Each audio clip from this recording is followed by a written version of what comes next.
Hello everyone, we are here doing a somewhat complicated word problem having to do with categories, ands and ors and nots, and here we go. The word problem can seem like a jumble of instructions with no clear method of solving. You're welcome to try this on your own, but I'm here to show you a little bit of structure and hopefully nudge you along the way. So you can pause me and try it on your own if you have not. But if you're back, I will show you what to do, or at least get you started. So read very carefully, break it down. Here's the little diagram that is super useful. First, actually, I'll read through the highlighted information that we'll put in this first panel. A survey is conducted, a total of 36 students. Okay, out of that total of 36, 20 said they're dog owners.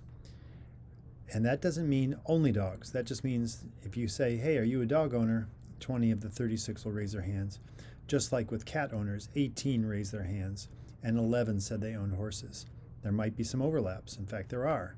When asked if anyone owned all three types of animals, 3 people said yes. Okay, so if we look at this first panel here, you can see that we've got our total of 36. All of the numbers on this page will add up to 36. We've got 20 that say they're dog owners, and that circle represents all the dog owners. There might be overlapping with the cats, so we've got those circles overlapping. And we know there's a total of 18 cat owners. There's also horse owners, and there's a total of 11 there. We do this diagram like this because this is potentially what the most complicated could be. Now, maybe some of these compartments are zeros, but we'll find that out later. Okay, so I write the numbers outside for the circle just nearby because the moment you start putting numbers inside, it means only up until the next boundary. So I can't put 20 inside. I know that all 4 numbers inside do add up to 20. Okay, so back to our information. When asked if anyone owned all 3 types, 3 said yes.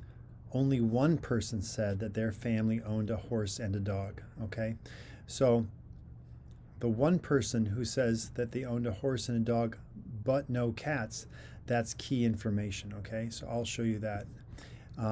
Here is that 1 person who owns a dog and a cat, but is a dog and a horse, but is outside of the cat circle, okay? If I were to say how many people owned both dogs and horses, I would say 4, because owning a cat or not has nothing to do with whether or not you raise your hand about owning a dog or owning a horse. So if there had been a clue saying 4 people said they owned both dogs and horses, where would you put that information? Well, I would try to put it right here so that it shows me at the intersection of these 2 circles that total is 4, and I'll know that this football shape inside has to add up to 4. Okay, it just doesn't happen that there's a clue like that in this one. But if you encounter one on another time, you can do that. So now back to our information. While 12 said they owned a dog and no other pets. So 12 said they owned a dog and no other pets. The 12 goes there. I already had 3 in the 1 there. I know the total is 20. So this is the first domino that I can create using logic. So 12 plus 1 plus 3 is 16. I need 4 more to get me to 20. On to the next clue. If 6 people owned cats and no other pets, then we can figure out the answer to the number of people that did not own any pets at all. So I'm going to go now down here. I fill in 6. I had already filled in the 3 and the 4. I know the total is 18, so I do the math, and it turns out 5 people own cats and horses, but no dogs. If I now know 1 and 3 and 5, and this is 11, I can fill in this, and that's got to be 2 because 1 and 3 and 5 make 9. My total is 11. 2 will go there. Okay, so in this part now, I've filled in the 2. I've got all of these parts filled in. All I need to do is answer the question, how many people did not own any pets? Here's where I simply add up 12 plus 4 plus 3 plus 6 plus 5 plus 2 plus 1, that's 33.